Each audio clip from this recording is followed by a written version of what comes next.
Hi guys, welcome to my channel Airavata tech info. రైతుల ఖాతాల్లోకే రుణమాఫీ డబ్బులు. మహారాష్ట్ర తరహాలో రుణమాఫీ చేయాలని తెలంగాణ ప్రభుత్వం భావిస్తున్నట్లు తెలుస్తోంది. మహారాష్ట్ర సర్కారు 2 లక్షల లోపు ఉన్న పంట రుణాలను షరతులేవి విధించకుండా మాఫీ చేసింది. ఒకేసారి 20,000 కోట్లను రైతుల ఖాతాల్లో నేరుగా జమ చేసింది.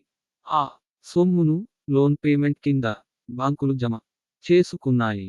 తెలంగాణ వ్యవసాయ ఆర్థిక శాఖ ఉన్నతాధికారులు మహారాష్ట్రలో ఈ విధానాన్ని అధ్యయనం చేసి ప్రభుత్వానికి నివేదిక ఇచ్చినట్లు సమాచారం.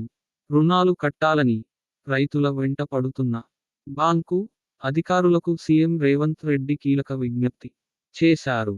ఆగస్టు 15లోగా వడ్డీతో రుణాలను తెలంగాణ ప్రభుత్వం చెల్లిస్తుందని చెప్పారు.